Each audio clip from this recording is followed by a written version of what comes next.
मित्रांनो, गुरुद्वाराच्या पवित्र पायऱ्या, हातात लपवलेली कृपान आणि समोर होता पंजाबचा एक माजी उपमुख्यमंत्री। एका क्षणात हल्ला झाला असता, रक्त सांडलं असतं आणि इतिहास वेगळा लिहिला गेला असता। पण त्या क्षणी त्या हल्लेखोर आणि बादल यांच्यामध्ये एक मराठी वाघ उभा होता। स्वतःचा हात पुढे केला, वार स्वतःवर झेलला आणि एका मोठ्या दुर्घटनेला रोखलं गेलं। मित्रांनो, ही गोष्ट आहे नांदेडच्या एका सामान्य कुटुंबातून पुढे आलेल्या असामान्य पोलीस अधिकाऱ्यांची, म्हणजेच इन्स्पेक्टर संतोष वैजनाथ केंद्रे यांची। आजच्या या व्हिडिओमधून आपण जाणून घेणार आहोत नेमकं काय घडलं होतं नांदेडमध्ये, संतोष केंद्रे कोण आहेत आणि त्यांच्या या शौर्यानंतर देशभरातून त्यांच्यावर का होतोय कौतुकाचा वर्षाव। नमस्कार, मी आपला सर्वांचा मित्र अक्षय ताठे आणि आपण बघताय सत्य पे सत्ता। प्रश्न तुमचे, आवाज आमचा। मित्रांनो, 12 ऑगस्ट रोजी शिरोमणी अकाली दलाचे अध्यक्ष आणि पंजाबचे माजी उपमुख्यमंत्री सुखबीर सिंग बादल हे नांदेडमध्ये दाखल झाले होते। त्यांच्या दौऱ्यात माल टेकडी, हिराघाट आणि माता साहिब गुरुद्वारा इथं दर्शन घेण्याचा कार्यक्रम होता। 13 ऑगस्ट रोजी ते ठरल्याप्रमाणे नांदेड बाहेरील माता साहिब देवांजी मुघाट गुरुद्वारात दर्शनासाठी पोहोचले। दर्शन झाल्यानंतर ते पायऱ्यावरून खाली उतरत येतच होते आणि नेमक्या त्या क्षणी तिथं सेवादार म्हणून कार्यरत असणाऱ्या जसपाल सिंग या व्यक्तीने लपवून ठेवलेली कृपान बाहेर काढली आणि बादल यांच्यावर थेट हल्ला केला। सूत्रानुसार बादल यांच्या सुरक्षेसाठी तैनात असणारे विशेष सुरक्षा दलाचे पोलीस निरीक्षक संतोष केंद्रे यांनी क्षणार्धात प्रसंगावधान राखलं आणि हल्लेखोरांच्या हातातली कृपान बादल यांच्यापर्यंत पोहोचण्याआधीच त्यांनी स्वतःचा हात पुढे केला। त्यामुळे वाराची तीव्रता कमी झाली। रक्त वाहत असतानाही केंद्रे यांनी माघार न घेता हल्लेखोराला पकडलं आणि त्याला निष्प्रभ केलं, म्हणजे त्याची तलवार आणि ते हिसकून घेतलं आणि त्याला पकडलं। या धाडसामुळे बादल यांना किरकोळ दुखापत जरी झाली असली, मात्र संतोष केंद्रे यांच्या उजव्या तळ हातावर सुमारे 2 इंच लांबीची खोल जखम झाली। यशोसाई रुग्णालयात त्यांच्यावर तातडीने उपचार करण्यात आले आणि त्यांना अनेक टाके घालावे लागले। मित्रांनो, ही गोष्ट फक्त एका हल्ल्याला रोखण्यापुरती मर्यादित नाहीये। संतोष केंद्रे यांचा हा प्रवास स्वतःच प्रेरणादायी आहे आणि अशी ही प्रेरणादायी कहाणी त्यांच्या जीवनाची आहे। त्यांचा जन्म लातूर जिल्ह्यातल्या औसा तालुक्यातील एका सर्वसामान्य कुटुंबात झाला। घरची बेताची परिस्थिती असतानाही शिक्षणाशिवाय पर्याय नाही हे त्यांनी लहान वयातच ओळखलं होतं। कठोर मेहनत घेत त्यांनी अभ्यास सुरू ठेवला आणि 2001 साली ते हिंगोली पोलीस दलात कॉन्स्टेबल म्हणून रुजू झाले। पण संतोष यांचा प्रवास इथेच थांबणारा नव्हता।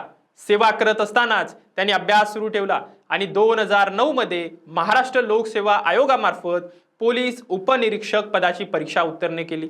प्रशिक्षण पूर्ण झाल्यानंतर 2010 मध्ये त्यांची पहिली पोस्टिंग नागपूर शहर पोलीस दलात झाली। त्यांच्या कामातली शिस्त आणि जिद्द पाहून पुढे त्यांची निवड दहशतवाद विरोधी कारवायांसाठी अत्यंत उच्च दर्जाचं प्रशिक्षण असणाऱ्या फोर्स 1 या महाराष्ट्राच्या विशेष तुकडीत झाली आणि ते मुंबईत रुजू झाले। 2023 साली त्यांना पदोन्नती मिळाली आणि ते पोलीस निरीक्षक झाले। सध्या ते नांदेडमध्ये विशेष सुरक्षा दलात कार्यरत आहेत आणि या जबाबदारीचा भाग म्हणून त्यांची नियुक्ती बादल यांच्या सुरक्षेसाठी करण्यात आली होती। मित्रांनो, या घटनेनंतर जो काही प्रसंग घडला त्यानं संपूर्ण देशाचं लक्ष वेधलंय। सुखबीर सिंग यांच्या पत्नी आणि शिरोमणी अकाली दलाच्या खासदार हरसिमरत कौर बादल या स्वतः रुग्णालयात जाऊन संतोष केंद्रे यांना भेटला।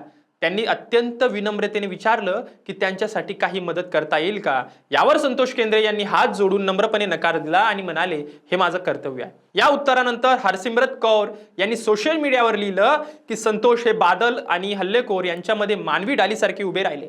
स्वतःचा जीव धोक्यात घालून त्यांनी कर्तव्याला प्राधान्य दिलं आणि बादल कुटुंबीय त्यांच्या शौर्यासमोर कृतज्ञतेने नतमस्तक आहेत।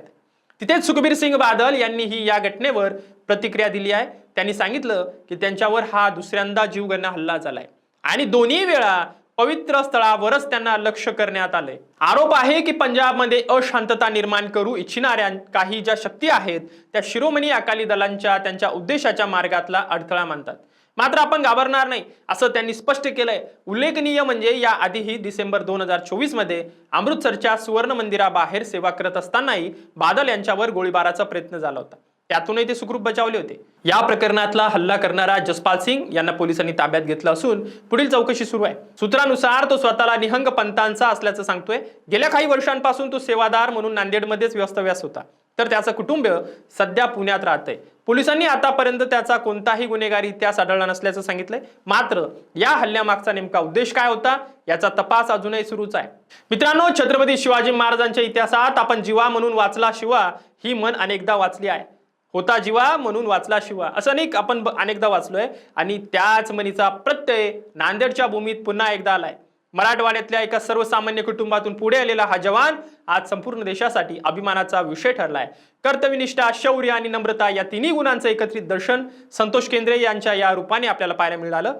निश्चितच येणाऱ्या काळात त्यांना या शौर्यासाठी शौर्य पदक निश्चित मिळू शकतं अशी अपेक्षा आपण महाराष्ट्र सरकारकडे करतोय. पण मित्रांनो, संतोष केंद्रे यांच्या या धाडसाला सलाम करण्याशिवाय आपल्याकडे शब्द नाहीत. अशा शूरवीरांना राज्य सरकारने योग्य तो सन्मान करावा असं तुम्हाला वाटतं का? हे आम्हाला कमेंट बॉक्समध्ये नक्की कळवा. आणि हा व्हिडिओ लाईक करून चालणार नाही, तुम्ही तो जास्तीत जास्त शेअर करा. तुमच्या पोलीस मित्रांसोबत आवर्जून शेअर करा, कारण हे शौर्य सर्व पोलिसांसाठी आहे. आणि काल 15 ऑगस्ट होता. या 15 ऑगस्टच्या या शौर्यासाठी ही कहाणी खूप प्रेरणादायी आहे. म्हणूनच मराठी वाघाची ही कहाणी जास्तीत जास्त लोकांपर्यंत पोहोचेल अशी प्रेरणादायी सत्य मांडण्याच्या कथांसाठी चॅनल आत्ताच सबस्क्राईब करा. आणि जर तुम्ही सबस्क्राईब केलं नसेल तर हाच शुभ मुहूर्त आहे, आत्ताच करून टाका. धन्यवाद. 2 महिन्यानंतर सिंगापूर ब्रांचला प्रमोशन होतंय तुझं. कॉंग्रॅच्युलेशन्स. काय ग, तुला आनंद नाही झाला? मॅडम, तुम्हाला माहितीच आहे की मला PCODचा त्रास आहे. दिवसभर फटीग असतो, सारखा मूड स्विंग होतो. उगाच एवढी जबाबदारी कशाला घ्यायची? अगं, एवढं सिरियस नाहीये ते. त्यावर सोपा उपाय आहे, डॉक्टर चाटेज होमिओपॅथी क्लिनिक. अगं, किती जणींनी तिथे उपचार घेतलेत. महाराष्ट्रात अनेक ठिकाणी त्यांच्या शाखा आहेत.